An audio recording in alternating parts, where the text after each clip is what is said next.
বালুচদের এই সুপরিকল্পিত হামলার পিছনে অন্যতম মাথা বছর 32-এর এক তরুণী। তার নাম মাহারাং বালোচ। এই তরুণীকে এখন পাকিস্তান সরকারও সমঝে চলে। পাক সেনাবাহিনীও তার নাম শুনলে সিঁদুরে মেঘ দেখে। এই মাহারাং বালোচ 1993 সালে জন্মগ্রহণ করা মাহারাং বালোচ গোটা বিশ্বে ঘুরে ঘুরে বালুচিস্তানে পাক সেনা এবং সরকারের অত্যাচারের বর্ণনা দিয়েছেন। তিনি নিজে পেশায় একজন চিকিৎসক।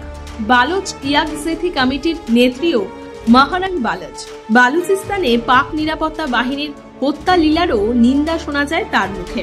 বিশ্বের দরবারে মাহারাং বালোচ বারবার অভিযোগ করেছেন, বালুচিস্তানে পাকিস্তানি সেনা মহিলা শিশুদের মারছে, খুন করছে, মহিলাদের ধর্ষণ করা হচ্ছে, ঘরবাড়ি লুটপাট করে আগুন লাগানো হচ্ছে।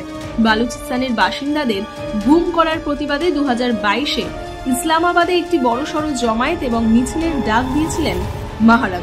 আমেরিকা যুক্তরাজ্যের মতো দেশগুলিতেও মাহারাং বালোচের এই বক্তব্য গুরুত্ব দিয়ে শোনা হয়, যা চাপ বাড়িয়েছে পাকিস্তান সরকারের উপরে। টাইম ম্যাগাজিনের বিশ্বের 100 জন উদীয়মান নেতা নেত্রীদের তালিকায় স্থান পেয়েছেন মাহারাং বালোচ।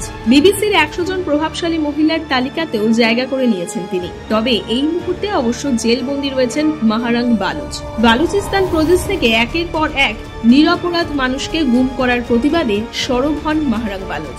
এরপরই তাকে গ্রেফতার করে পাকিস্তান সরকার। মাহারাং বালোচের বাবা আব্দুল গাফার বালোচ একজন বামপন্থী নেতা ছিলেন। 2009 সালে পাকিস্তানি সেনা তাকে তুলে নিয়ে যায় বলে অভিযোগ। এর 2 বছর পর তার ক্ষতবিক্ষত দেহ উদ্ধার হয়। 2017 সালে মাহারাংয়ের ভাইকেও অপহরণ করে 3 মাস অত্যাচার চালানো হয়। এরপরই মাহারাং পাক সেনার বিরুদ্ধে সরব হন।